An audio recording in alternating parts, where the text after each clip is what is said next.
A inteligência trabalhando junto, né, em conjunto com a perícia, é excelente. Quando nós temos aí as partes que desejam, né, investir na prova pericial, na prova investigativa, é maravilhoso. Infelizmente, muitos não enxergam dessa forma, não vê como investimento. Bruno Fraga por aqui, dando início ao aulão semanal 037. Estamos com a missão de este ano completar 54 aulões, né? Toda semana, toda quinta-feira, 20 horas. Estaremos conectados aqui trazendo conhecimento, um conteúdo para vocês de investigação, de hacking, de tecnologia. Hoje, um conteúdo novo, a parte de forense com convidado especial. Vamos entender um pouco mais sobre esse mercado, sobre esse tópico. Quero aprender muito aqui hoje, junto com vocês. Você pode já se inscrever no canal para participar dos próximos aulões. É gratuito, toda quinta-feira, 20 horas. E vou agora chamar o nosso convidado especial de hoje. Não dá para pedir palmas aí, né? Mas manda um bora no chat aí, que eu vou chamar aqui na transmissão aqui agora com a gente, Danilo Pelege. Danilo, beleza? Boa noite, meu querido. Uma honra ter você com a gente, viu? Maravilha. Não tô nessa produção igual a sua aí, com esse nível de qualidade de imagem, mas vamos caminhar. Bora lá. Seja muito bem-vindo aí. Gratidão. Deixa eu compartilhar o seu perfil com o pessoal aqui já de cara aqui. O pessoal conhece um pouco mais do seu trabalho, né? Danilo hoje trabalha com a parte de perícia e investigação forense. Olha, é um conteúdo mesmo que nunca teve, já especificamente, diretamente, nunca teve nada assim no meu canal do YouTube, nem live, nem vídeo. Então, tô bem curioso para aprender muito com você hoje, hein? Vamos aprender juntos, com certeza. Então, o Danilo hoje trabalha com essa parte, né, pessoal? Ali, não só com serviço, mas ensinando também, né, esse conteúdo. Isso mesmo. Tem aqui uma instituição de ensino, que é a Empata Forense Oficial, correto? Isso, Empate Forense. Empate Forense? Isso. E tem treinamentos, formação, como que é? É isso mesmo. Hoje, inclusive, nós estamos aqui com a turma de pós-graduação em perícia e investigação forense. Uma boa noite aos nossos alunos da nossa pós. Nós temos a imersão em perícia e investigação forense. E também hoje nós entramos na área veicular, né? Perícia e vistorias veiculares, devido ao novo decreto que está tendo agora em Minas Gerais, entre outros estados também. Excelente. E vamos então hoje conversar um pouco sobre isso, essa parte de forense, né? Investigação forense. Eu até pergunto, né, ao pessoal do chat, manda um hashtag aí, ó. Tá legal, muito boa a Raquel aí com a gente, Zé Edmilson. Boa. Mila, maravilha. Uma pergunta, tá, pessoal do chat aí, gente. Todo mundo aqui entende e sabe o que significa... Porque eu já expliquei aqui OSINT, né? OSINT, investigação, fonte de dados. O pessoal sabe o que é forense, especial? Forense, investigação forense. Perícia forense. O pessoal sabe o que é isso? Galera, escreve no chat um sim ou não, só para ter uma ideia aí. Vamos ver o pessoal mandando aí um feedback. Maravilha. Chega as hashtags aí, não, sim, não, sim. Ó, acho que a gente podia começar, Danilo, já que é um tópico novo aqui no canal, trazer um pouco mais de clareza pro pessoal, né? A gente fala assim, investigação e perícia forense, né? Perícia forense, especificamente, o que significa isso, pessoal que tá chegando aí agora aqui?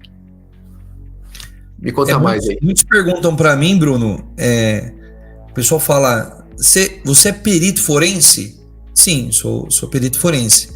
E eu já tive algumas propostas assim, tem como você falar da sua habilidade forense? Depende, né? Porque muitas pessoas veio de fora do Brasil, né? A palavra forense é muito comum nos Estados Unidos, entre outros países também, forensics, né? Forensics, isso aí. Ou forense com C, né? Aqui no Brasil. Inclusive, quando eu estava pesquisando imagens para aula, eu pesquisei, né, forense, e aí, tô aqui na Coreia aqui, apareceu apenas coisa em espanhol, só imagem em espanhol, né? Sim. Daí eu fui para a forense, eu botei forense, daí começou a aparecer o conteúdo em inglês, assim, certinho, né? Sim. Mas quando eu botei forense no Google, foi só coisa em espanhol, não tinha nada em forense no inglês. Nos próprios filmes, né, o pessoal vê bastante na camisa dos peritos, né? O pessoal que trabalha em cena de crime é forensics, né? Então, então é o cara que trabalha com crimes. E na verdade não. não tem nada não é diretamente ligado à criminalística, né? Apesar que eu acredito que é o que eu mais vou falar hoje aqui, é sobre criminalística. Mas a palavra forense, Bruno, ela vem de fórum, forense, fórum. Então, diferentemente do Brasil, outros países, não é igual a polícia aqui no Brasil, que para você ser policial, você tem que prestar concurso público. Né? Fora do Brasil é por análise curricular. Então, você tendo a postura, o perfil e o currículo, o FBI, por exemplo, a CIA, pode te contratar. Inclusive, eu tenho uma aluna, um abraço aí a Alessandra, dos Estados Unidos, Oregon, ela trabalhou para a FBI e ela não precisou de concurso público nem nada. Então, aqui no Brasil a gente tem umas diferenças. Nos Estados Unidos tem também bastante os PI, né, que é os Private Investigators também. Né, isso mesmo. Nessa parte, né? Mas aqui no Brasil já muda. No Brasil, nos Estados Unidos. Aqui o forense, aqui no Brasil, pela minha interpretação, que não é igual do Google, forense é o perito ou o investigador do fórum. Né? Inclusive hoje, no Brasil, nós temos um estado bem específico, que eu vou falar desse estado daqui a pouco, que houve o credenciamento para peritos criminais, eu sou o número 40 do cadastramento, e também para detetives. Olha que incrível isso. O Tribunal de Justiça está nomeando tanto peritos na área criminal, que é algo totalmente novo. Há 10 anos que eu estou na área, isso não existia. Tem alguns meses que ocorreu isso. E também a nomeação de detetives. Ou seja, você pode trabalhar para o Tribunal de Justiça, para o Poder Judiciário, mesmo sem precisar de prestar concurso público. Boa. E isso vem, é o cadastramento mesmo do detetive, no caso, né? Tem não só aquela lei que abrange, mas é o cadastro mesmo, o registro do profissional. Isso mesmo, mas é algo bem, bem simples mesmo. Que o cadastramento tem alguns fóruns que saem na hora, outros levam no máximo 5 dias, né? Aqui em São Paulo é na hora que cadastrou, se tiver as certificações, né, tudo corretamente, já sai na hora. Tem alguns estados que saem 5 dias, no máximo 30 dias, o credenciamento já sai. Então é um profissional que pode, né, ser convocado, contratado, como que é assim nessa atuação junto ao fórum, de uma investigação, por exemplo? É feito o cadastramento, né, e diante do cadastramento, esse perito ou detetive, né, lembrando que detetive é apenas um estado do Brasil, tá, gente? Quem já souber, coloca aí nos comentários qual é esse estado do Brasil que já tem esse credenciamento de detetives e peritos criminais. O restante é só perito judicial na esfera civil e trabalhista, né? Então, quando o perito se cadastra, ele vai participar de um banco de peritos, um banco de profissionais, que é bem pouco, né, considerado ao número de processos que nós temos no Brasil. Só o ano passado foram 83 milhões de processos, né, em tramitação no Brasil. E acredito que nem 10% ali dos peritos conseguiria, né, pegar essa quantidade de processo, é impossível. E aí o juiz, ele necessitou do conhecimento técnico ou científico, ele vai nomear esse perito. Então ele vai ser intimado, pode ser via e-mail, na maioria das vezes acontece via e-mail, ou até intimação física mesmo, um promotor, né, um procurador está encaminhando esse documento para você, né, da intimação, para prestar serviços ali para a justiça. Mas pode também ser contratado pela uma das partes para gerar um relatório também, né? É isso mesmo. No caso, a contratação pelo advogado ou pelas partes, aí já muda a nomenclatura. Aí não é mais perito judicial, né? É o assistente técnico, que na nomenclatura comum é o perito particular. E é uma coisa que a gente está tendo bastante agora no Brasil. Sim. Nos casos, os relatórios de perícia de ambos os lados, assim, né? Tem relatório, outro relatório, foi modificado, não foi, mas quer essa evidência, não pode isso. Isso vai muitas vezes gerando até a opinião da população como um todo, né? Os relatórios ali do... Com certeza. Inclusive caso de repercussão, né? Que às vezes tem um perito de um lado, outro perito do outro. Sim, as sim. partes contratam em defesa. Hoje também na parte de investigação, né, que trabalha bastante no canal aqui, de inteligência, assim, também a gente usa como assistente técnico, né? Como Isso mesmo. Esse apoio, assim. Não, é excelente.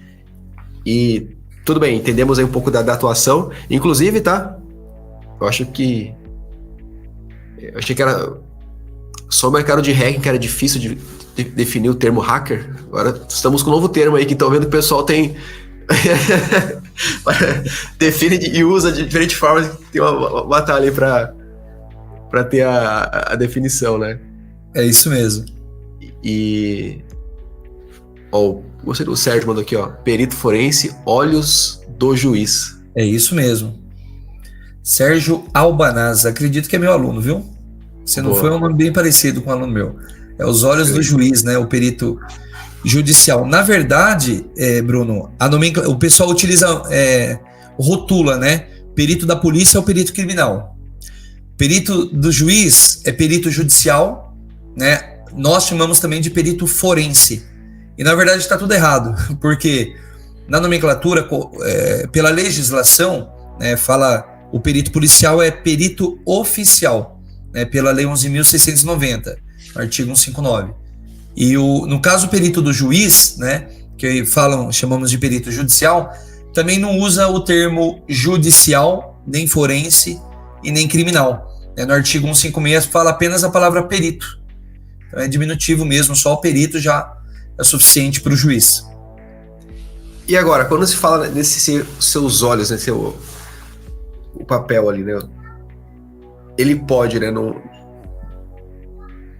ele pode trazer respostas, né, e investigar, assim, qualquer tópico que envolve um crime, qualquer possibilidade?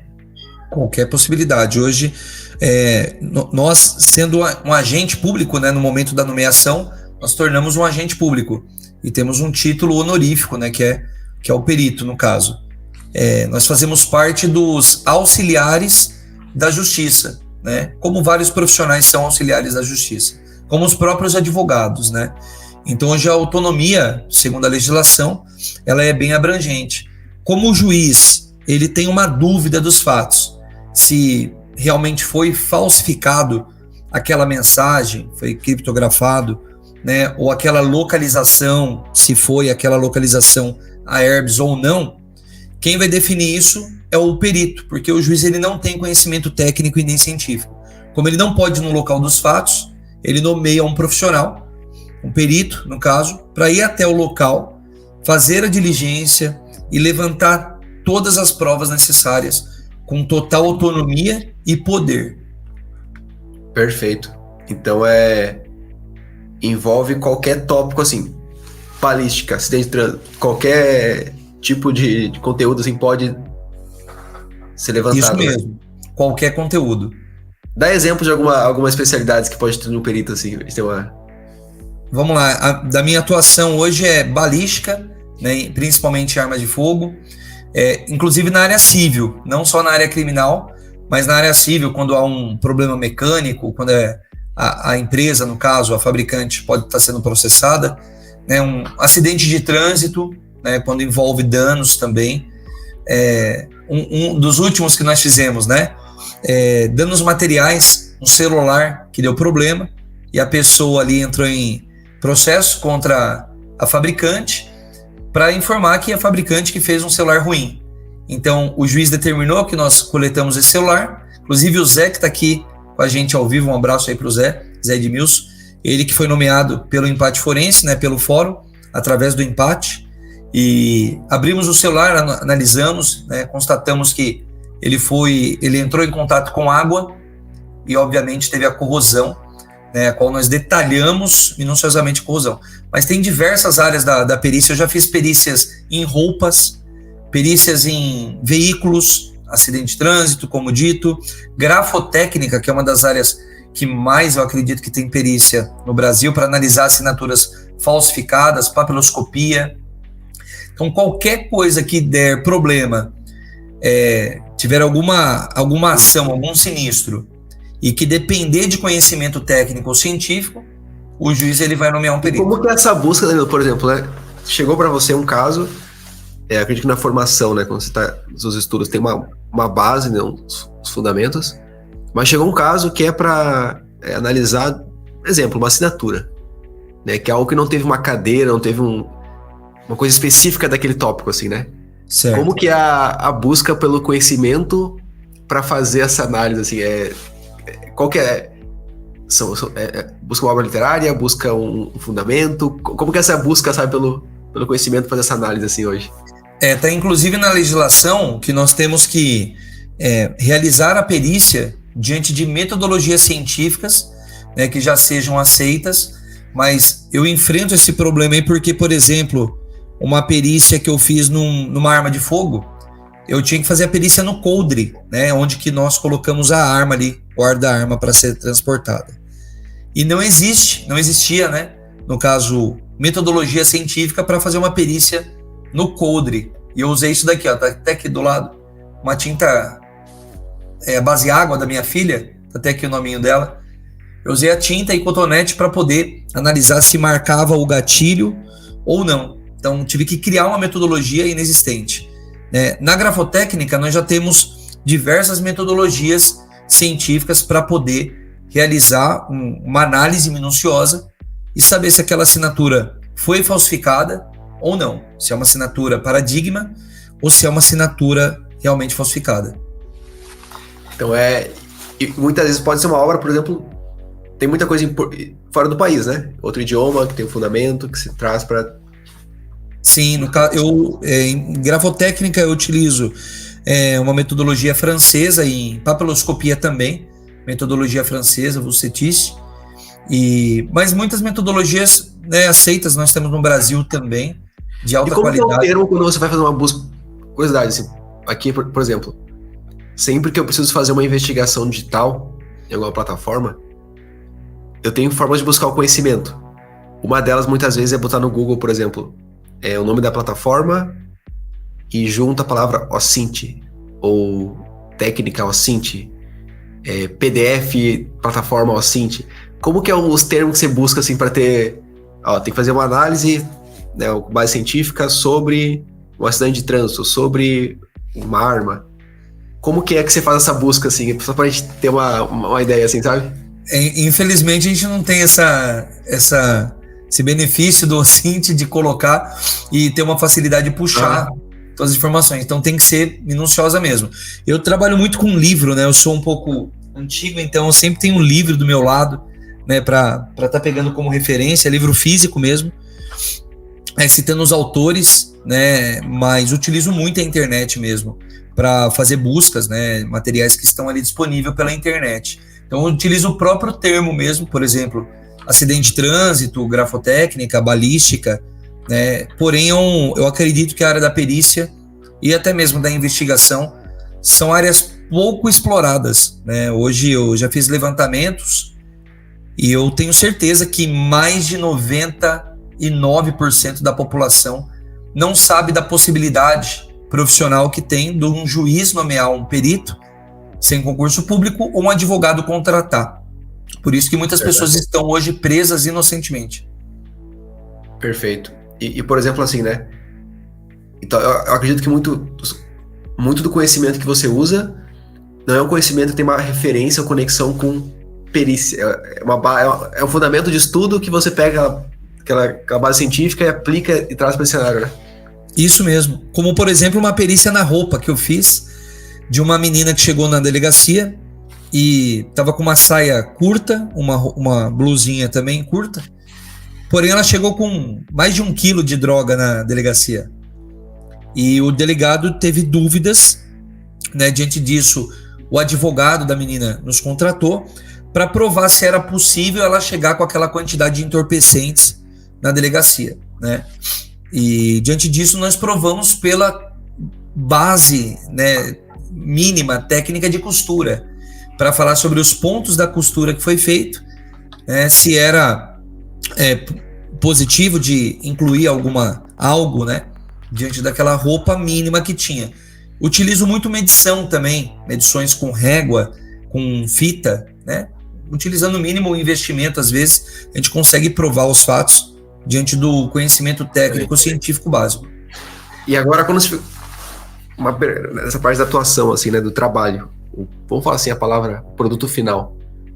Geralmente, eu comento muito que na investigação, um dos grandes erros que o pessoal tem, assim, para quem está começando, é achar que o produto final do trabalho é a resposta, é a solução. E às vezes é descartar alguma informação, é um sim ou não positivo, uma inteligência que vai agregar. Nesse trabalho hoje da perícia, assim, ela no final, né, o relatório, a conclusão ali do estudo, do trabalho, ela é a solução, o sim ou não, foi, não foi? Ou às vezes pode somente ser uma inteligência que pode sustentar um outro estudo? Como que é esse trabalho? Se o pessoal espera a solução, sim, não, é bem binário, assim, sim ou não? Ou pode ser a entrega de um conhecimento para...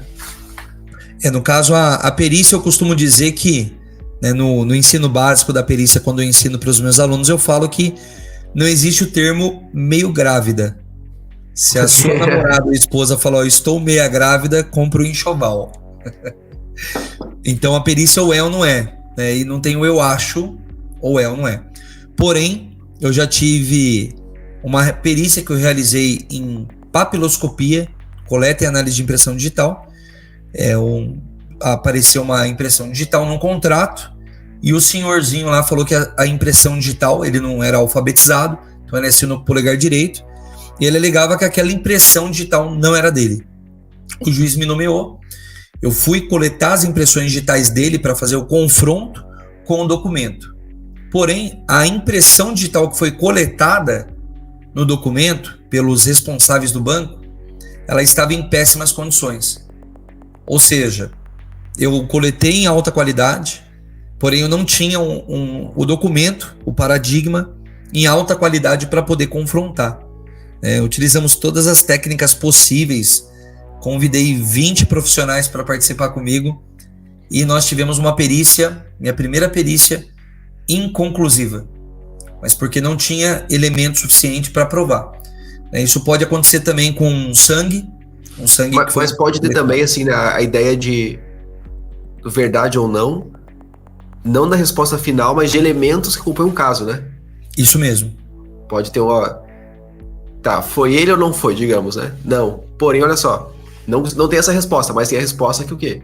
Que era ele que estava lá, ou que ele encostou nessa arma. Mas isso mesmo. Esses elementos contribuem para... É como o princípio de Locard, né, que eu utilizo. Locard, ele fala que todo contato deixa uma marca, ou seja, não existe perícia, ou melhor, crime perfeito. Existe perícia e investigação mal feita.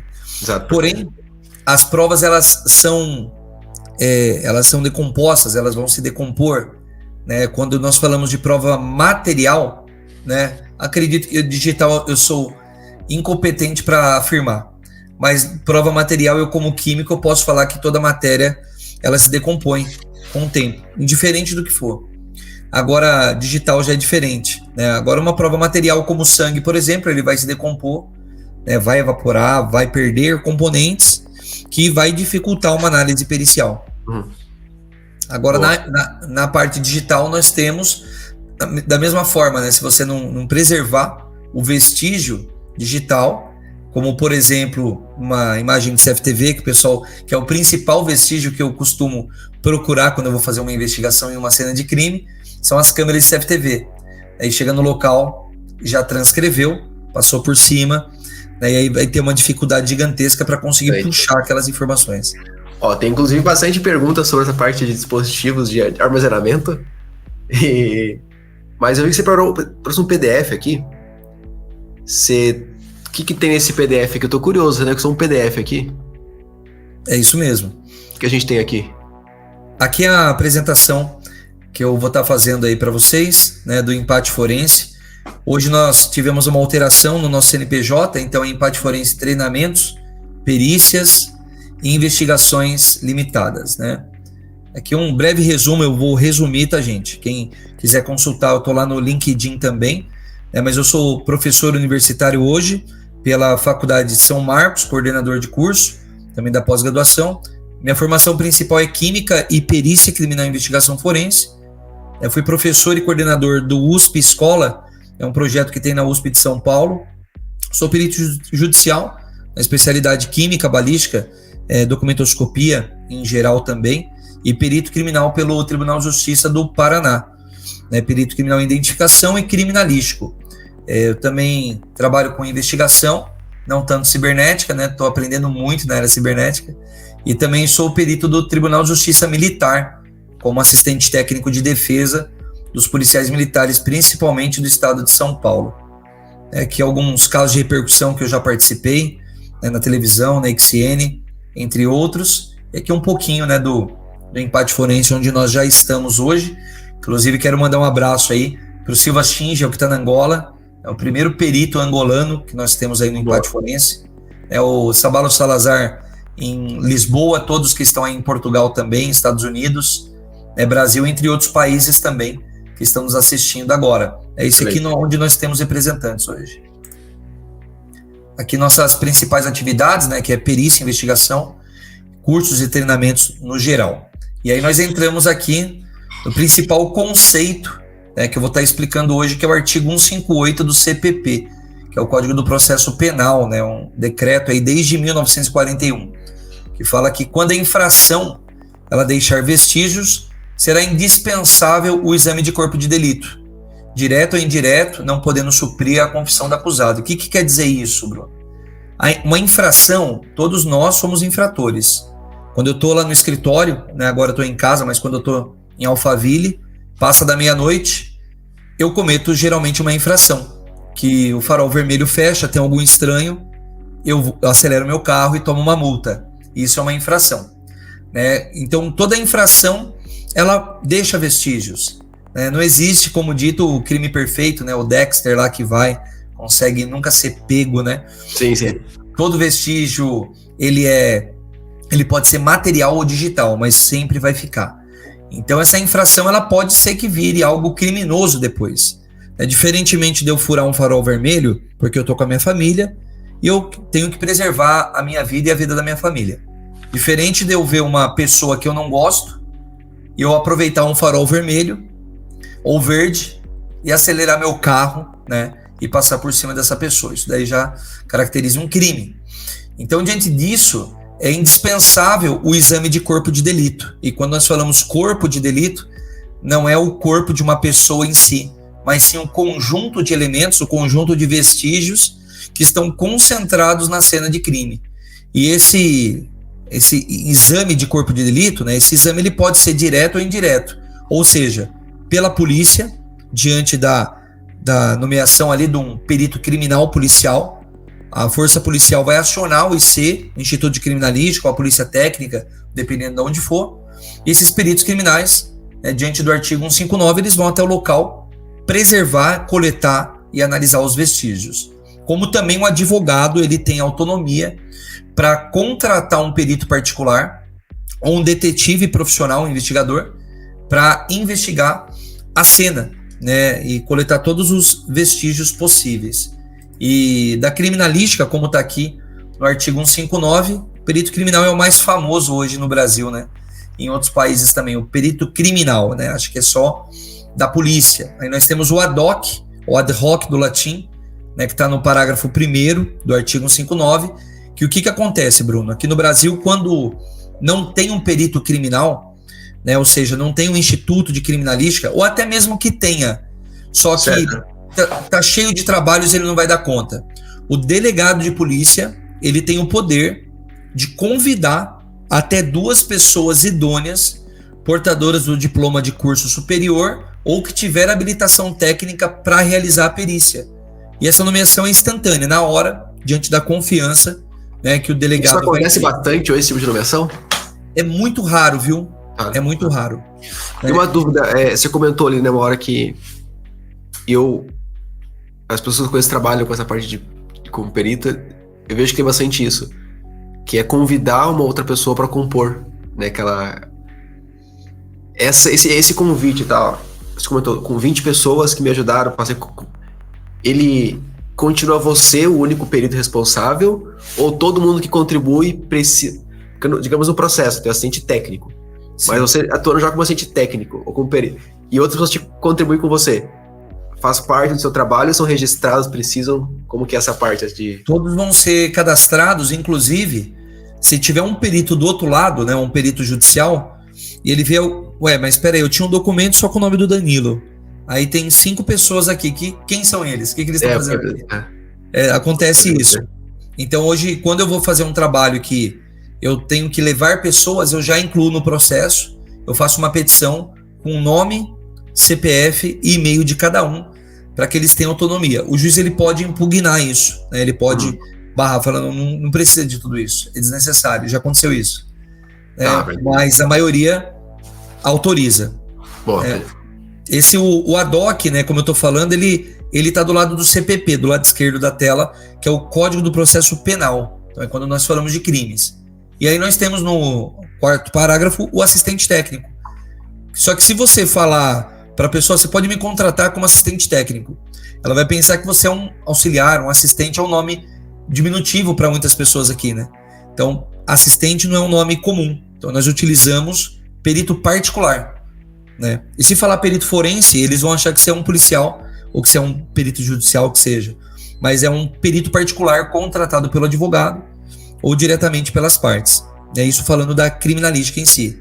Mas nós temos também o processo civil, né? Na Lei 13.105 de 2015, que é qualquer processo civil, um carro batido, um contrato falsificado, que por mais que seja, né, um crime, a pessoa ela não quer se preocupar primeiro com o crime, mas sim com a devolução do dinheiro, com o prejuízo financeiro que teve, ou com os danos materiais. Aí é aberto um processo civil. E aí está no artigo 156, que diz que o perito, né, o perito judicial é o perito nomeado pelo juiz. Perfeito. Mas também tem um assistente técnico no artigo 465. Excelente. E pegando nesse ponto, eu vi que o pessoal trouxe aqui nessa questão, do conhecimento até. E até pegando o termo e tá aqui no título da live, né, da cena do crime. Para iniciar o trabalho, foi convocado, foi contratado por uma das partes, ou foi convocado ali. Qual que é Vou dar um exemplo assim. O trabalho inicia com uma pergunta respondida. Como que é essa parte de triagem, sabe? De iniciar de entender o que é necessário ser feito. Geralmente é uma pergunta, ou você tem que entender o cenário e estudar para pensar o que você pode agregar naquilo. E como ser neutro também. Ou não é... seu objetivo é falar se sim ou não. É verdade isso. Ou então ele é ajudar com alguma evidência que isso não foi isso. Como que é essa parte, assim, sabe? Sim, no começo, em 2014... Porque eu acho que pode ser, né? Pode ser uma contra também, né? Uma contra-inteligência sendo feita, né?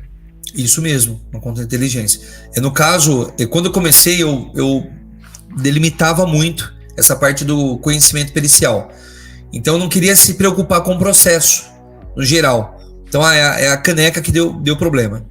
Então minha preocupação era apenas a caneca. E eu muitas vezes não tinha o conhecimento do processo inteiro. Hoje eu já inverti todo o meu cenário. Então qualquer perícia que eu seja nomeado pelo juiz ou contratado pelas partes, eu peço a petição inicial, né? Então eu peço a petição inicial, que é onde conta toda a história dos fatos. Então ali eu vou saber que foi uma mulher que usava carregadores indevidos, né? Que foi o caso que nós trabalhamos, né? Que tinha contato com substâncias e que o celular parou de funcionar.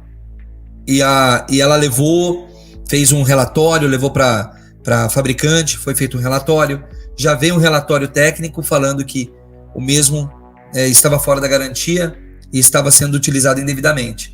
Então eu já junto todas essas informações para iniciar o meu trabalho. E o meu trabalho como perito nomeado pelo juiz, eu inicio com uma proposta de honorários, que eu acredito que antes do laudo é o principal documento que eu trabalho, que é como se fosse um orçamento, mas nós não utilizamos a palavra orçamento, nós utilizamos proposta de honorários. Então ali eu vou apresentar tecnicamente por que eu vou cobrar aquele valor. Então eu apresento a proposta, esse valor vai ser pago pela Defensoria Pública, né? As partes que vão custear isso pagam para a Defensoria Pública me paga, ou seja, eu sou um agente público, né, nesse caso. E aí diante disso, assim que eu recebo 50% dos honorários, eu já dou início aos trabalhos, e eu tenho um prazo para isso.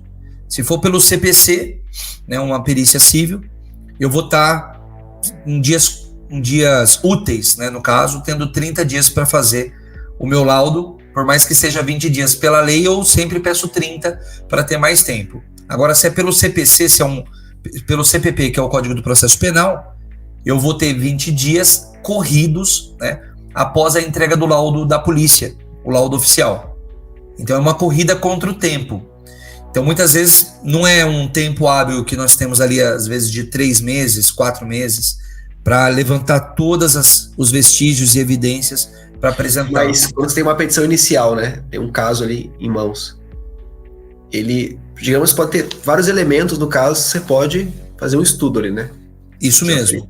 Mas pode ser também que o juiz solicite somente um tópico, né? Não todas as possibilidades serem... Eu nunca peguei um caso assim individualizado.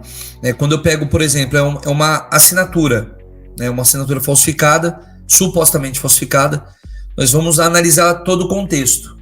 Então, eu faço um levantamento quantitativo de assinaturas, eu levo um formulário, a pessoa assina ali várias e várias vezes. Eu falo mais no sentido assim, como posso explicar, por exemplo, tem uma petição, tem que fazer uma análise.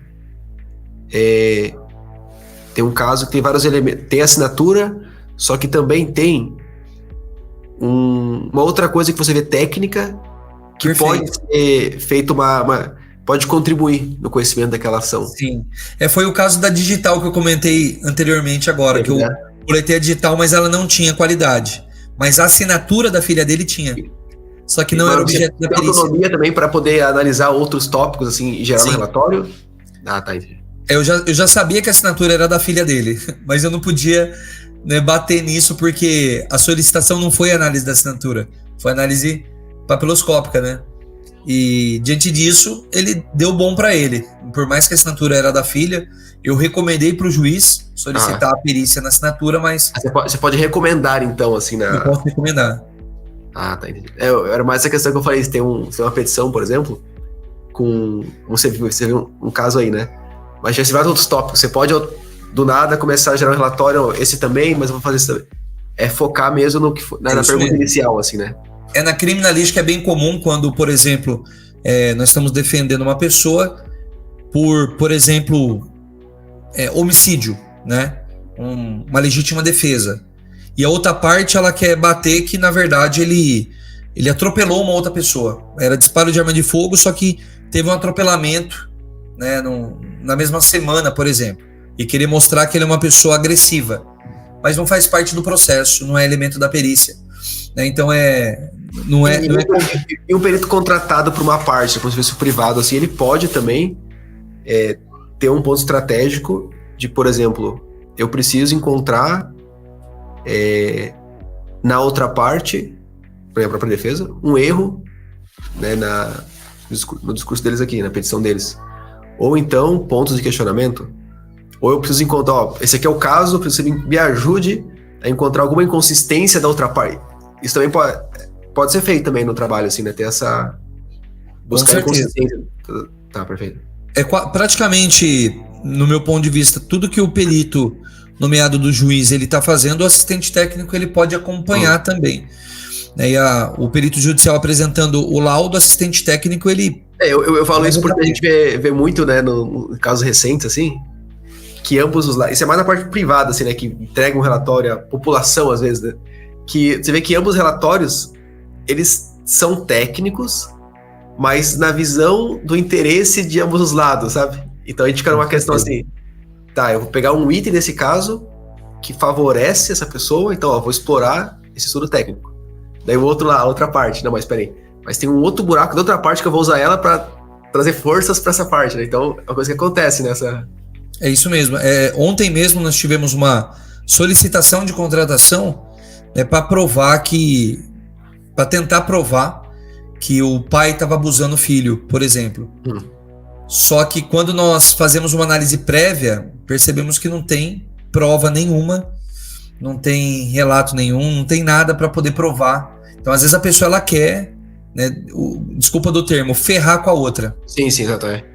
E o perito sem provas é impossível fazer isso. A gente não tá para ferrar com a vida de ninguém. A gente tá para apresentar provas diante das ciências e da verdade, né? Então, o assistente técnico ele tá para provar a verdade. Então, eu já tive solicitação de criminoso querendo me contratar para provar que ele é inocente. E isso é impossível, né? Quando tem provas ali provando que ele é um criminoso. Então é muito contraditório. É lógico que o assistente técnico ele está ali para apresentar uma defesa técnica, né? Mas diante da verdade, né? Sem mentir e utilizando meios concretos, né? Boa. Deixa eu voltar aqui para a tela aqui, porque é uma coisa que a gente viu recentemente bastante, né? Vários relatórios com fundamento. Até às vezes o pessoal pega um pequeno fundamento ali, uma pequena questão técnica, mas cria um discurso naquele relatório, né? Que é isso mesmo. Cria toda uma... Às vezes para tumultuar o processo mesmo, né? Sim, também. Para tumultuar. E o último aí que eu coloquei bem... Acontece muito isso. Existe um limite. Existe um limite onde, né, a questão do tumultuar. Eu já vi processos, tive contato com processos que o pessoal queria era pegar coisas e fazer perícia, solicitar. Mas eu quero dessa aqui, mas eu quero perícia desse negócio. Verificar isso, de outra parte. Tem um limite que esse relatório é um relatório, uma conclusão, que o juiz está pronto para decisão? Ou a entrega de um relatório pode estar sempre sendo questionada, avançando, sabe?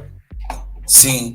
No caso, uma das questões que eu já fui contratado, né, e o advogado ele pediu, achei até meio incomum, ele falou, pode elaborar todo tipo de pergunta que você imaginar. Se vê se eu posso falar. Eu elaborei 120 perguntas aproximadamente eu queria responder e acabou segurando o processo, porque às vezes precisa de tempo hábil para apresentar novas provas. Então, até coletar, até ter um resultado, eles preferem segurar, manda um monte de perguntas. Mas é um ponto que é provavelmente uma estratégia do processo. São perguntas realmente, né? É isso mesmo. Mas o juiz pode falar assim também, né? Tá conclusivo, né? Tem uma decisão, depois pode recorrer, é claro, mas... Sim. Chega a ser... Não, boa. Tem tipos de pergunta que nós não podemos fazer, né? Por exemplo, quando a pergunta ela é intuitiva. Quando você pergunta, então, naquele dia que você estava no local dos fatos, né? Não que pode você levar estava, mas a pessoa não estava, né? Ele falou, não, mas eu não estava, não tem como você... eu lembro que teve um processo, foi famoso, né? Daquele cara do ator com a... do Piratas do Caribe, esqueci o nome dele agora. Sim. Eu também não lembro o nome dele, mas eu sei quem que é. Do Piratas do Caribe. Eu sei do ator, o Jack Sparrow, né? O pirata. Sparrow. Foi um processo muito tumultuado com isso, né? O pessoal fazia pergunta muito o tempo todo pra eles, né? Não posso falar. A outra parte, o advogado sempre interrompendo. Não, você tá sendo intuitivo, você tá sendo intuitivo. Sim. No caso, quando a pergunta ela é objetiva... É Johnny Depp. O perito ele é obrigado a responder todos os quesitos e de formas conclusivas, né? De forma objetiva. Então, eu não posso falar, por exemplo, no caso da arma, a arma disparou sozinha, eu não posso colocar sim ou não.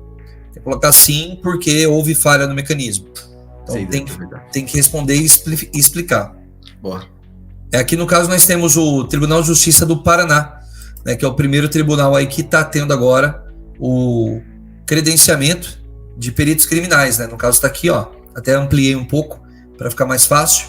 Então, para quem acha que é só da polícia, tá enganado. Isso é desde o ano passado já, tá tendo credenciamento. Esse aqui foi a data do meu credenciamento, foi dia 12/3 de 2024, tá bem recente.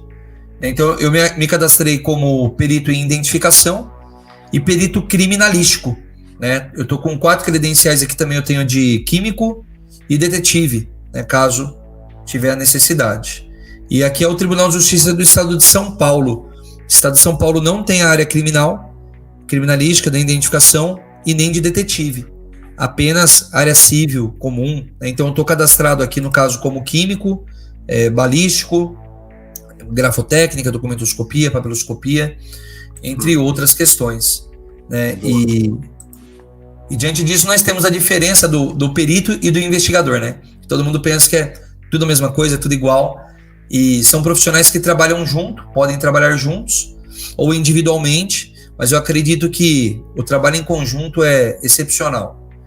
O perito, ele é o cientista, é o que vai realizar análises, ele vai pegar aquele objeto, aquela prova pericial, ele vai analisar as dimensões, o peso, a qualidade, as características químicas, físicas, biológicas. E fazer testes diante disso e provar. Não é questão de analisar a prova. Ao chegar no investigador, você comentou agora a prova, né? Acontece hoje, ao menos na parte de tecnologia, tá? A gente tem muito isso. Que muitas vezes a própria polícia, o policial, assim, às vezes preparado para fazer uma apreensão de um dispositivo, de alguma coisa, e descarta aquela prova, porque o que ele fez, ele mexeu, trocou, tirou. Também acontece em ambiente que você precisa investigar, acontece bastante, assim, da adulteração. Com certeza. Quase que todas as provas que nós pegamos quando é dispositivo móvel, que foi coletado pela polícia, foi quebrada a cadeia de custódia. Foi quebrada a cadeia. Isso é um desafio. A grande maioria. E enquanto isso, o investigador, ele é o técnico, ele é o operacional, é o que vai fazer os levantamentos, né? Então, um faz análise, outro faz a coleta. Então, onde foi coletado aquele dispositivo móvel? Quem vai saber onde, quando e como é o investigador. Quem vai saber se aquele dispositivo móvel foi modificado, alterado, transcrito, qualquer modificação é o perito. Então, muitos investigadores, na verdade, são peritos. E, às vezes, muitos peritos também atuam como investigador. Então, nós temos essa diferenciação do perito e do investigador, o cientista e o operacional. Então, eu vejo muita gente, estou fazendo aqui uma investigação e eu estou provando. Então, se utilizou esse termo, eu estou provando, na verdade, está fazendo uma perícia. Está fazendo um papel de cientista, provando... Isso é um ponto muito importante que o pessoal que acompanha sabe que o meu trabalho, assim, né, ele sempre foi muito baseado no hacking, né? Onde eu iniciei a parte técnica, vulnerabilidade, hackear sistema. E vai fazer 1 ano e alguns meses que eu ingressei bastante, estamos atuando hoje na investigação digital, né, que foi um link assim que não esperava que fosse acontecer. Eu falo que a investigação digital era a primeira parte do hacking. Quando ia coletar a informação de um alvo, é o que eu fazia no processo de analisar, de recon. E que do nada isso começou a ajudar pessoas que precisavam daquele recon, né? O advogado, a pessoa que tinha de um golpe, é uma coisa que, né, desmascarar maus operantes de quadrilhas, de criminosos, golpistas, as soluções que a pessoa criar também de tecnologia para isso.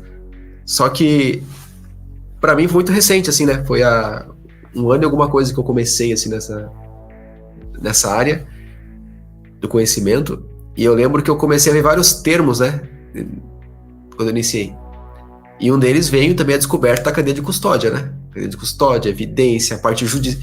Só que ao mesmo tempo eu fui descobrindo também a parte de inteligência, né? A inteligência, e eu fui ficando na inteligência. Eu vou ficar aqui na inteligência, porque eu acho que essa divisão que você explicou agora do investigador, do comprovar algo, né? Hoje o que eu foco no trabalho hoje com o pessoal, nos meus conteúdos, eu falo assim, até o pessoal da polícia brinca muito, é a inteligência, a gente trabalha com a inteligência. Agora, sim, muitas vezes quando vai pro processo, então eu falo para todos muito assim, pessoal, entregue um relatório solicitado, com as perguntas solicitadas, né? Faça isso. E deixa o advogado decidir o que ele vai querer levar para um processo, o que ele vai querer levar, que pode ser convocado um perito para comprovar, fazer o estudo. Mas eu acho que é uma das diferenças que a gente vê também. E quando você traz assim, né, só o pessoal tem essa parte de inteligência, né? E tem muita coisa que contribui com da inteligência que não pode ser utilizada como evidência também. É o desafio que se tem, né? Quando nós estamos contratados pelo advogado, eu sou bem transparente para os meus alunos. Eu oferto o que é conveniente.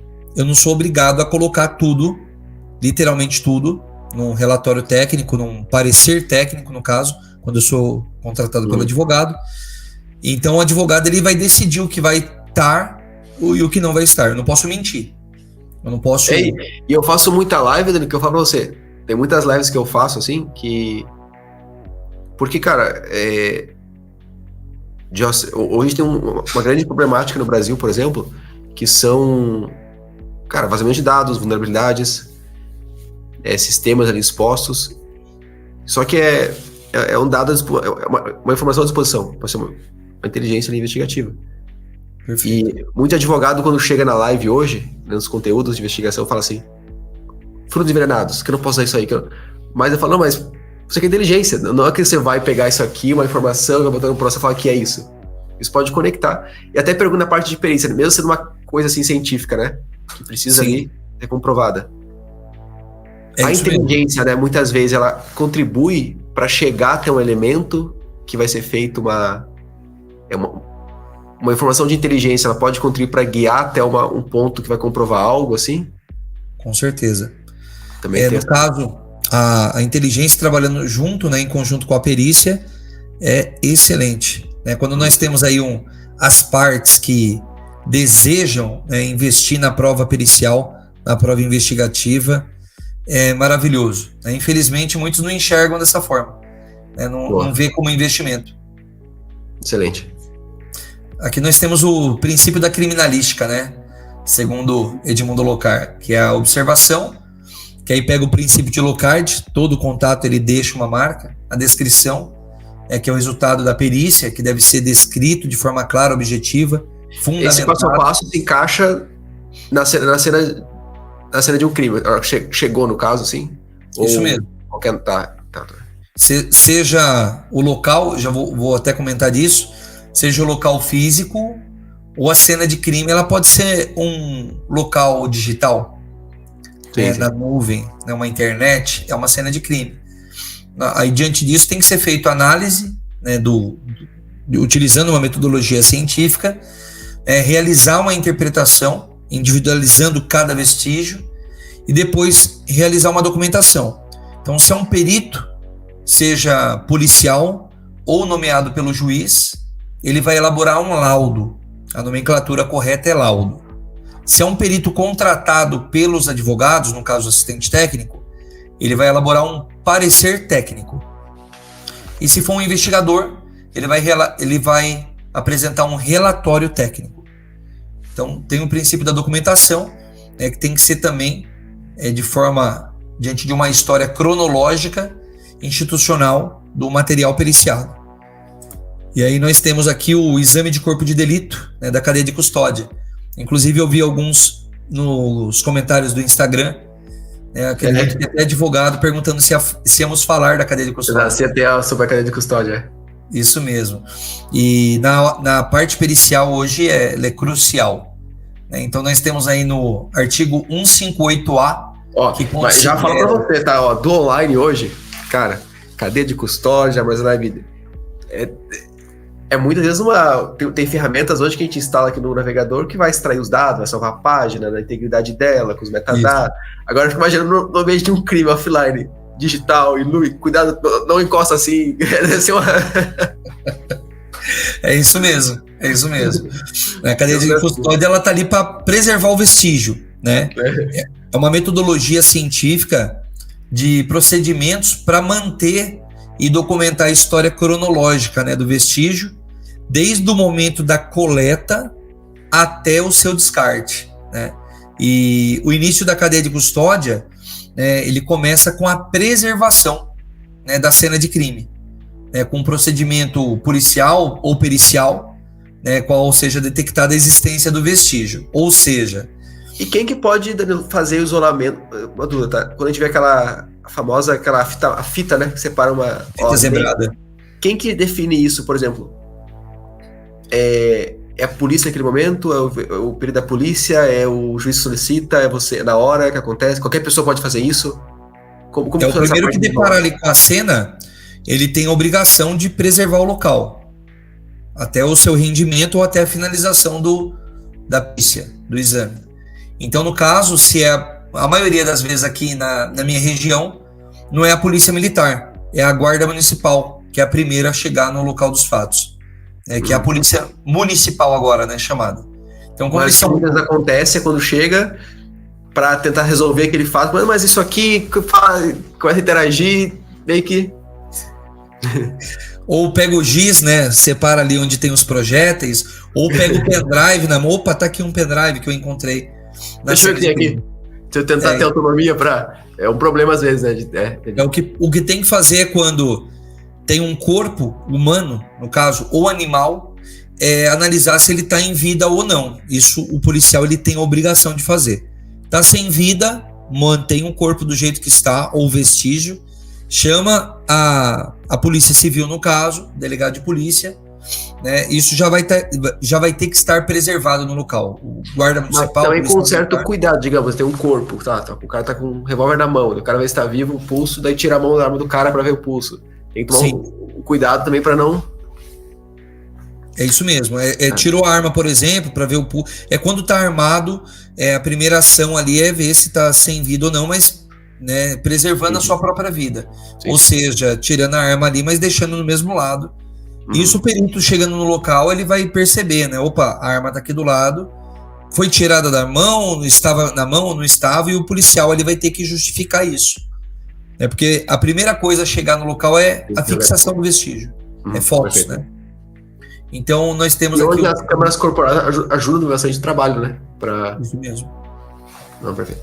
No caso, o agente público pode ser guarda municipal, policial militar, ele que reconheceu o elemento como potencial de interesse para a produção da perícia, ele é responsável pela preservação. Está no segundo parágrafo aqui da cadeia de custódia. E aí no terceiro nós temos o vestígio. O que é o vestígio? Né? Eu ouço bastante o pessoal na televisão, né, falar, encontramos indícios, né, e na verdade a nomenclatura correta, quando não tem-se uma análise ainda, é vestígio. O que é o vestígio? Ele é todo material, né, seja físico, biológico, químico, visível, latente, constatado ou recolhido, que relaciona com a infração penal. Só que é engraçado que aqui, Bruno, não fala digital, né?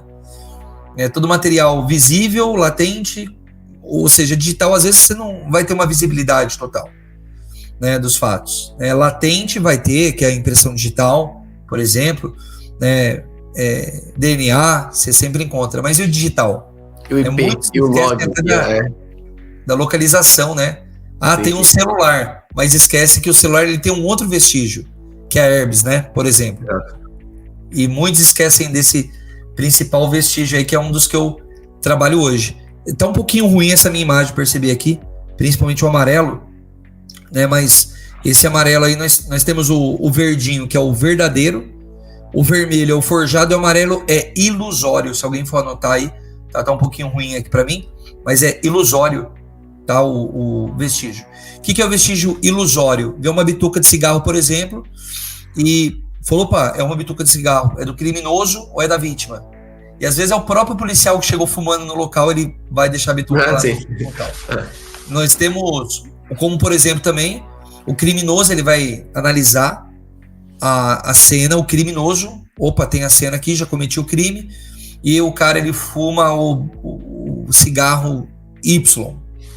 E ele vai comprar aquele cigarro, vai colocar na cena, né, que ele quer incluir, ele quer forjar aquele vestígio.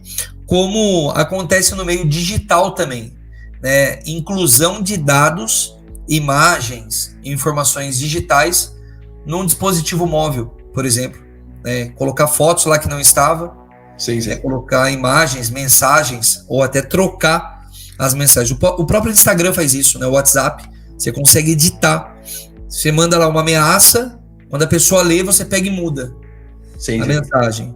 Então é um vestígio que vai ser ali, pode ser forjado, ilusório ou realmente verdadeiro.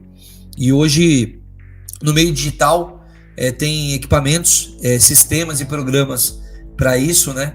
Para provar se aquele vestígio ele foi alterado ou não, né? Se pode ser considerado um vestígio verdadeiro, forjado ou ilusório.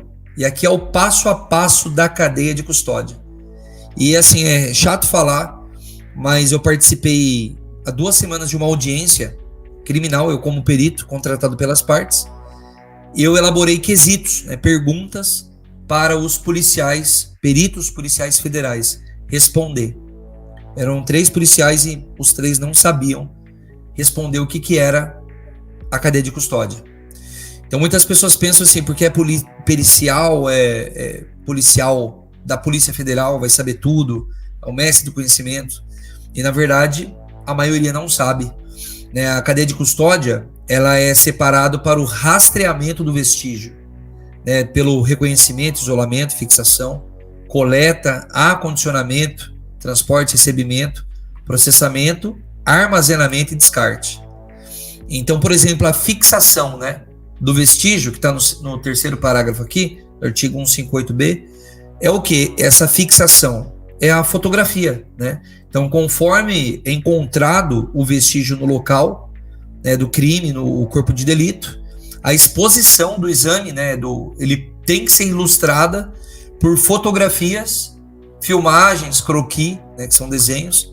Então é obrigatório fazer o registro fotográfico. Se eu levar um vestígio para a delegacia e falar apenas que aquele vestígio estava na cena de crime, ele já pode ser descartado se não tiver uma fotografia ou pelo menos um croquis, né? Então a coleta também ela tem que ser feita de forma correta, no caso, dependendo do vestígio. Se for um vestígio biológico, tem que ser um material estéril, né? Não pode ter nenhum contaminante. O acondicionamento desse vestígio, ele tem que ser também de forma correta. Então, dependendo do acondicionamento, tem que ser diante de uma temperatura específica, né? Tem um amigo de Barueri aqui, o Tom, da UTI de dados, ele tem um laboratório de coleta de dados. Né? Conhece ele? Sim, conheço ele. Eu já conheci o laboratório dele, assim, é incrível, porque... Ele, inclusive, criou um conteúdo, tem um vídeo que ele fez, que eu tava com ele em São Paulo, eu tava almoçando. Eu falei, Tom, deixa eu fazer uma pergunta. Eu tenho uma técnica aqui pra descartar HD, eu queria saber se ela é boa mesmo. Eu boto no micro-ondas. Ele ficou me olhando assim. Ele gravou um vídeo explodindo a micro-ondas. Falei, será que esse micro-ondas ele realmente, sabe, descarta o HD? Ele gravou um vídeo até, ele botou aquele micro-ondas lá pra colocar o dele lá. Eu já vi ele recuperando HD assim que pegou fogo, cara. Foi impossível. E ele recuperou os dados, é incrível. Então, até na recuperação de dados, ele utiliza, por exemplo, a temperatura ideal. Né? Essa temperatura ideal para manter a melhor qualidade ali da coleta, né? Então, no caso, o transporte, o recebimento, o processamento. E com nesse ponto você comentou agora que a gente pegou a droga do Tom até, inclusive. Como que tá sendo hoje, Daniel, por exemplo, na investigação, né? Começou o digital, a gente fala, cara, eu lembro que até meu discurso foi muito lindo, falei, a investigação, pessoal, a nova investigação, no caso, no digital, não é essas técnicas mais, que é outra... Mudou. Quando se vem na parte de perícia, acho que cada vez mais faz parte, a parte de tecnologia, dispositivos, armazenamento, telefone, computador, a câmera, como você falou, o airbag, um tópico que talvez tem esse desafio hoje de atualização assim na classe, por exemplo, dos peritos. Tem pouca gente especializada na parte de tecnologia, é um desafio assim? Com certeza. Eu percebo que, no geral, a perícia ela precisa ser mais apresentada para a sociedade. Muitos pensam que é uma área muito distante, né? E é engraçado que hoje eu tenho alunos de toda a classe social e indiferente da idade. E até os mais velhos mesmo, de 65, 70 anos, estão se interessando pelo digital. Isso que é muito bom. E não é só a garotada que hoje está indo para o digital, os mais velhos também estão se interessando. Mas é um desafio porque até equipamentos em si, programas, não são de tão fácil acesso. Exato. Né? Tem um programa mesmo que eu ofertei esses dias aí para os alunos, que é gratuito, que é o Ávila, né? Acho que você deve conhecer, do Daniel Ávila. Sim. Ele faz uma recuperação ali de dados e de forma totalmente gratuita, né? Como o Celebrate faz, né? Por exemplo. Então é um grande desafio de levar, eu acredito, conhecimento, né? Não é todo mundo que vai compartilhar essa live aqui, né? Não é todo mundo que vai se interessar por esse tema, e é um tema, acredito, que o mais importante aí da parte da perícia. Mas pode falar que é uma boa oportunidade de especialização para um perito, assim, focar na parte de... Pô. E é ótimo porque, falando da parte financeira, eu era professor de escola pública, né, aqui em São Paulo. Eu ganhava R$25 hora aula. Né? Um perito hoje é incomparável o valor financeiro, né? Pela tabela, hoje é R$540. Um médico não ganha isso. Um engenheiro ele não ganha R$540 por hora. Mas um perito ele consegue ganhar. Um investigador até mais, eu descobri. Dependendo da investigação, é até mais. É mais para privada também, muitas vezes Com certeza. E no caso, quando nós falamos até de descarte, que você falou interessante sobre o HD, existe também o regulamento para o descarte desse vestígio, né, no caso. Então, por exemplo, é só jogar na lata do lixo e tudo certo? Ou eu tenho que documentar esse descarte? Então, eu tenho que documentar por quê? Existe o poder do contraditório, né? Nós temos o direito do contraditório. Então, se é um DNA, por exemplo, um dispositivo móvel, que seja, os dados móveis, o perito assistente técnico ele tem autonomia para solicitar uma contraprova. Então, para solicitar a contraprova, esse vestígio ele não pode ter sido descartado antes que o processo não esteja concluso. Ó, falaram fura o HD. Gustavo, já vi HD furado sem recuperado, tá? Já vi HD queimado, né? Então assim, ó, depende o quão interessante é fazer aquela recuperação. Sim. No caso, eu tive uma solicitação de um advogado que um CD, né, tinha um processo e nesse processo tinha provas. Uma das provas estava no CD. Eram as imagens de CFTV que estava dentro de um CD, uma mídia. Quando foi buscar esse CD para nós analisarmos, o CD, o disco, ele estava quebrado, cortado no meio. E ele estava intacto até então. E no cartório do fórum, falou, não, acho que foi na hora do manuseio. Na hora do manuseio, quebrou. Falei, estranho, né? Como assim? Que ele fica dentro de uma pasta, de um envelope. Então não tem nada que bate nele para ele quebrar. Então nós fizemos uma perícia para saber o tipo de movimentação que teve para gerar aquele corte ou aquela quebra. E nós constatamos que era uma guilhotina. Então, por análise de comparativos, nós compramos vários CDs, batemos, quebramos, cortamos com tesoura, com estilete, até chegar na guilhotina. E tinha uma guilhotina no fórum. É interessante. Esse é um trabalho pericial, né? E só faltava comparar com a guilhotina. Mas a guilhotina no fórum era uma conclusão que fica no ar, assim, né? Não chega a ter uma... Ou seja, voou o CD, foi pra guilhotina, ela fechou bem na hora, cortou sozinho. Não, mas é interessante isso, porque a questão de armazenar, descartar também, veio num ponto que eu conversei com os alunos, eu comecei a trazer muito para a investigação isso pro pessoal.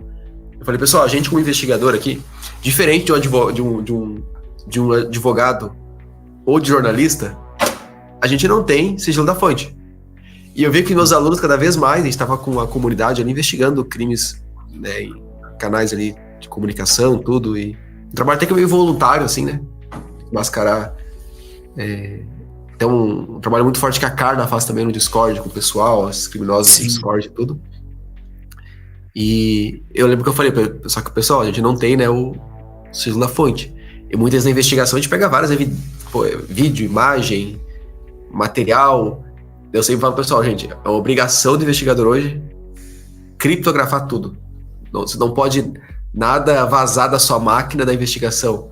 Não pode ter fácil acesso. Qualquer pessoa chegar na sua casa hoje e abre o seu computador, tá tudo lá o material de um crime que envolvia fotos íntimas de alguém, por exemplo. Você estava estudando aqueles elementos, né? Você estava ali investigando aquilo.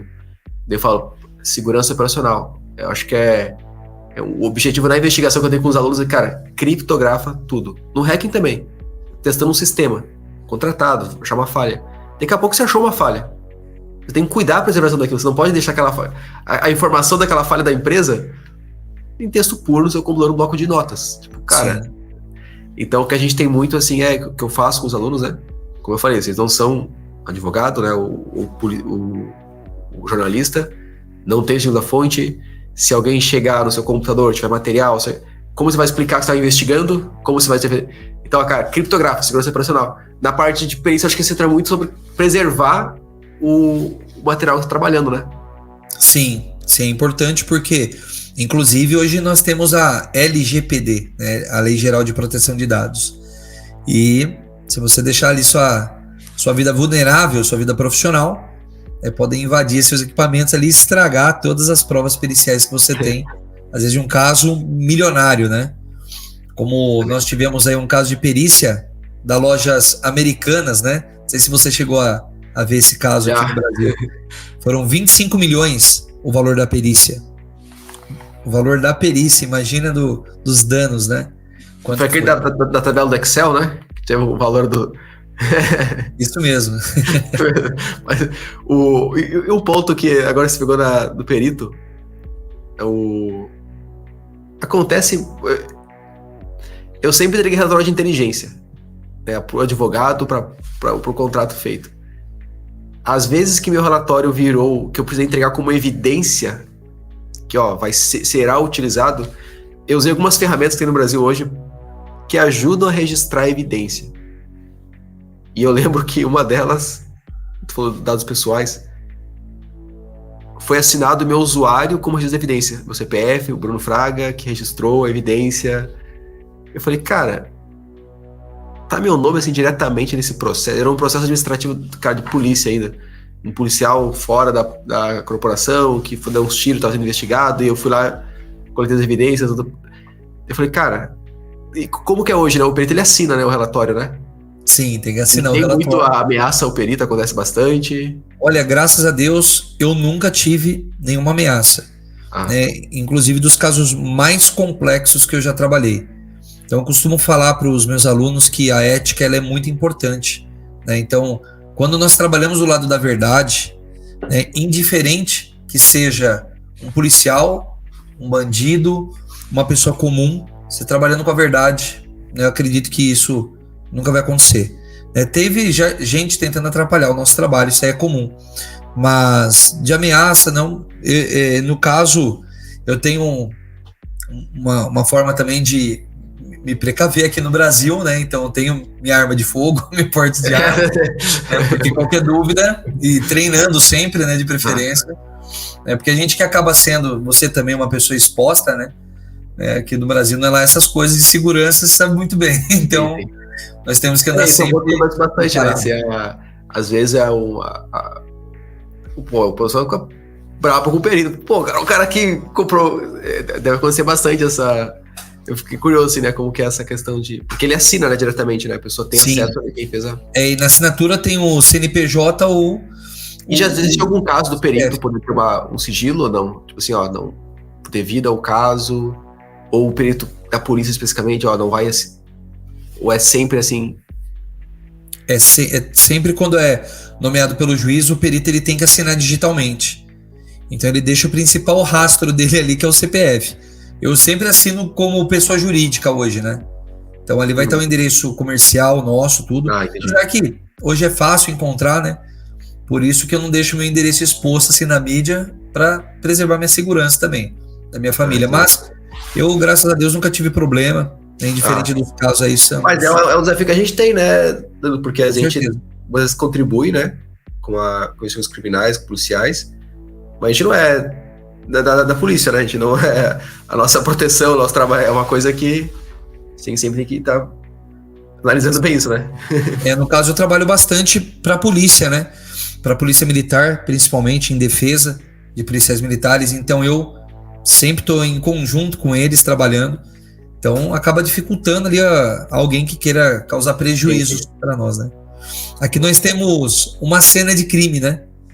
Nós temos o local imediato, o local mediato e o relacionado.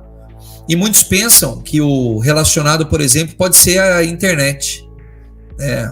Teve uma relação ali, um local digital relacionado. Mas hoje, muitas vezes, a internet ela é o local imediato. Por exemplo, um crime de bullying, né? Crime de exposição. Então, ele começou com uma exposição digital de uma fotografia, de uma mensagem, ou de informações pessoais ou profissionais, expondo ali a pessoa na internet. Então, qual é o local? Foi o Facebook. Então, um local imediato aí é a conta da pessoa do Facebook. Né? Então, no caso, a conta, por exemplo, Danilo Pelegi, né, o perfil é o local imediato. O local imediato é o Facebook, por exemplo, o Instagram. E o relacionado, se teve alguma relação com o local dos fatos. E a maioria pensa que é a casa da pessoa, né? Ela está aqui no endereço XYZ.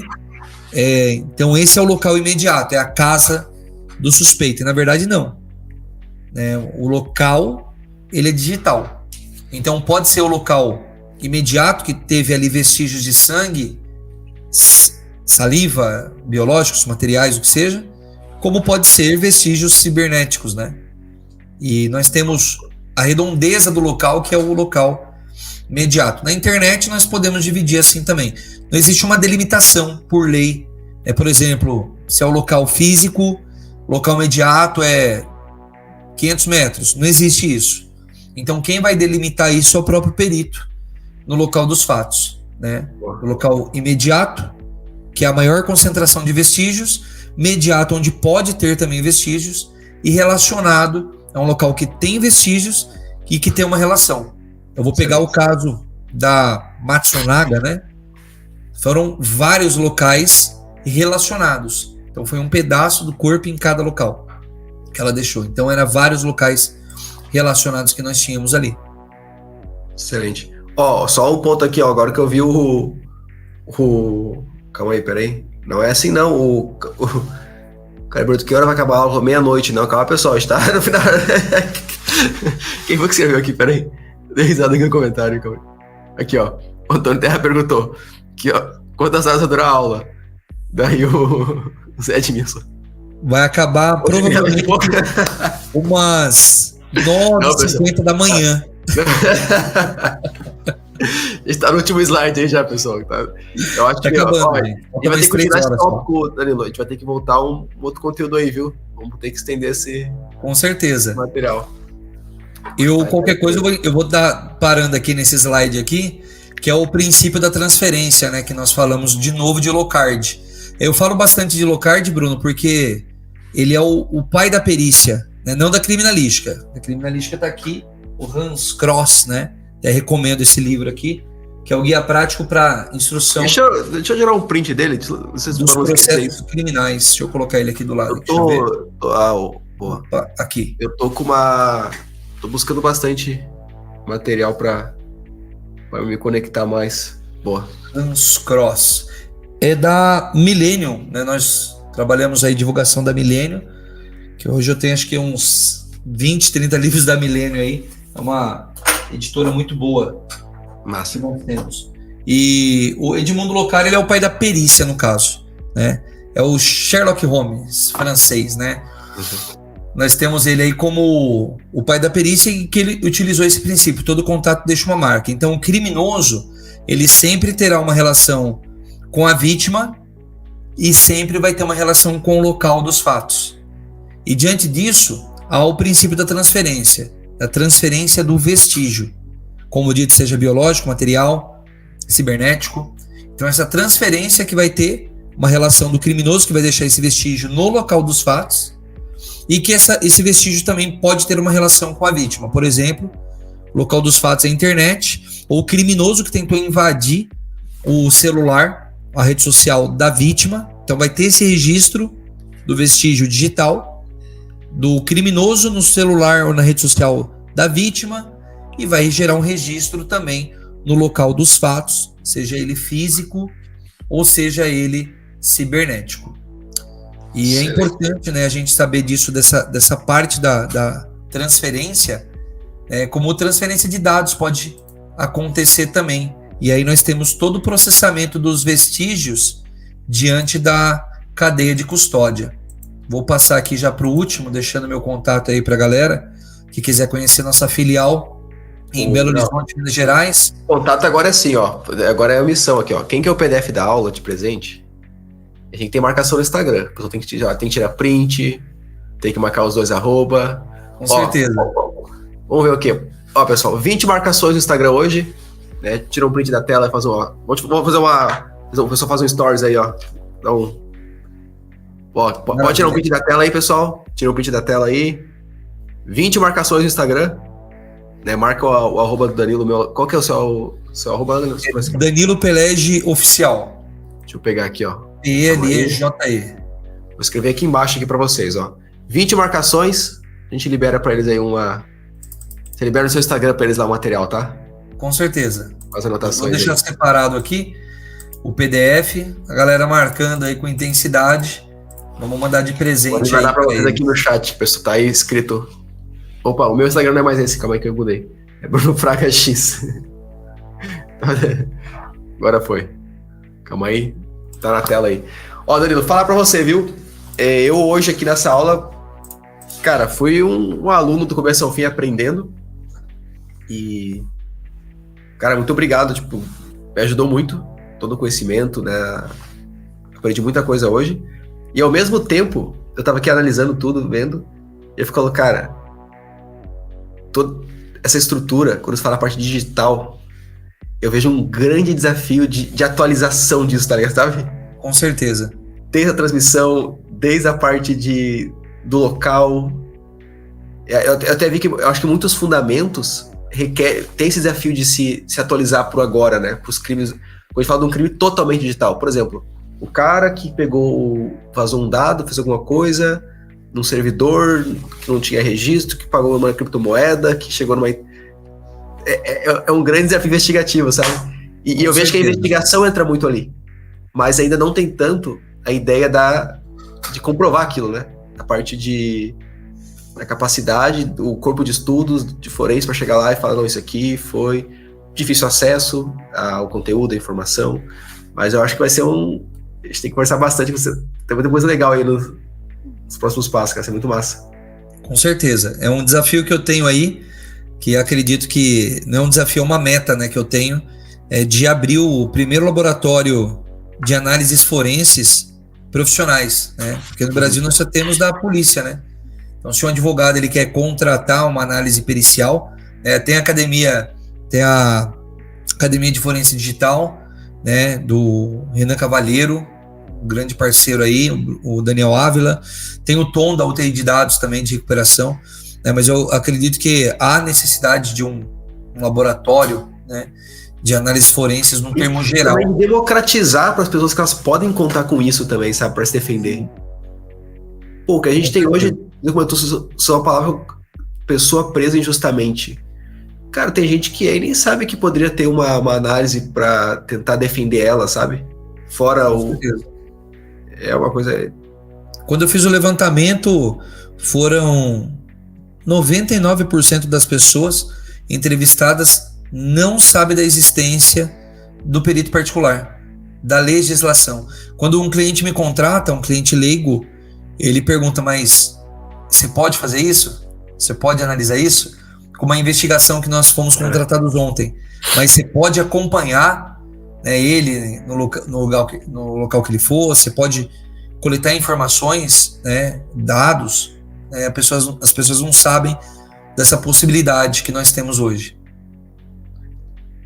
Pô, show.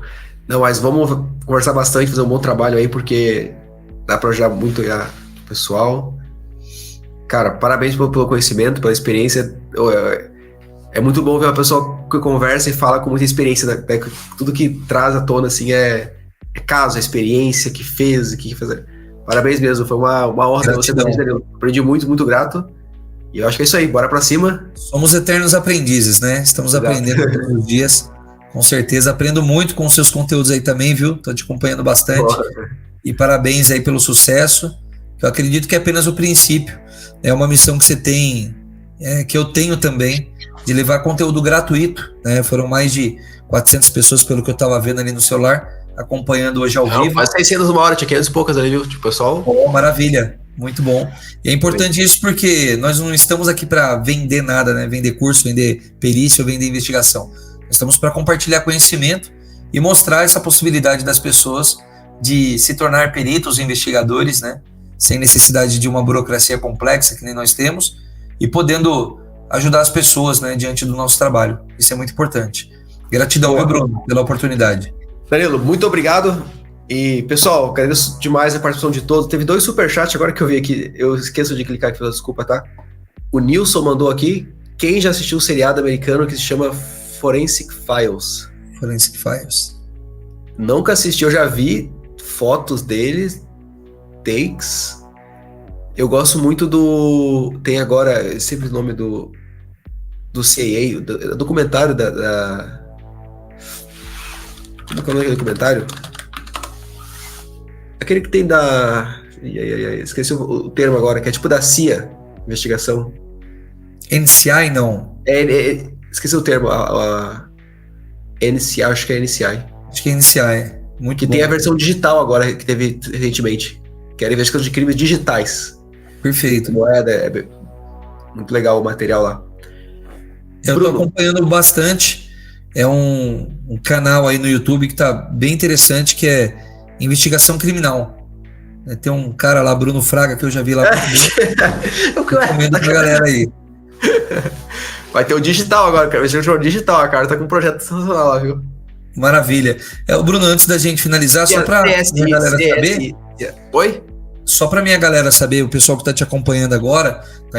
Por gentileza, os alunos aí do Empate Forense, seguindo aí o canal do Bruno Fraga, que é uma pessoa de referência para vocês. É muito difícil, né, indicar alguém. E eu acredito que você vai estar vindo em maio, né, pro Brasil. Queria saber dessa possibilidade da galera poder assistir o seu evento. Eu vou... É dia 25 de maio, vai ter 2 eventos. Dia 25 vai ser um evento sobre investigação. Perfeito. Eu vou te mandar depois as informações certinho, a gente pode preparar ali. Maravilha, que eu vou compartilhar pra galera, que já tem gente dia 26, no WhatsApp. Dia 26 é um workshop, que é o Intel Ghost, primeira vez no Brasil, que é um workshop focado, com base nisso aqui, como desaparecer, totalmente focado em anonimato, privacidade, ocultação de rastro, ocultação de comunicação. Vai ser bem legal. Maravilha. Certo? Perfeito, meu querido. Gratidão, viu? Bora. Estamos juntos aí que precisar. Estamos sempre às ordens aí. Tá convidado aí a conhecer o nosso escritório lá em Alphaville. É uma honra. Em BH, quando estiver em BH. Em Curitiba, em breve, também estaremos lá. Mas vem para Alphaville, que eu tô sempre lá, quase todo dia. Deixa eu conversar aí, então. Alphaville, conhecer lá nosso espaço. Danilo, muito obrigado, viu, pela participação e valeu aí. Eu que agradeço. Um abraço a todos aí, a toda a família Empate Forense, a todos que acompanham. Um monte de águia aqui, águia, eu vou com águia. O pessoal tá forte aqui, hein? É forte, as águias estão voando aí, muito bom. Aqui a gente usa É legal, tem o emoji de vocês, a gente usa muito chapéu no técnico, sempre o chapéu. Aqui é perfeito, águia. Chapéu do Sherlock. E as águias estamos juntos aí, maravilha. Valeu. Valeu, meu querido, grande abraço. Boa noite a todos e bom dia a quem tá assistindo agora. Um abraço. Então, pessoal, este foi o Aulão Semanal 037. Obrigado, o Aulão Semanal é nosso. Go, go, go, go, go, go.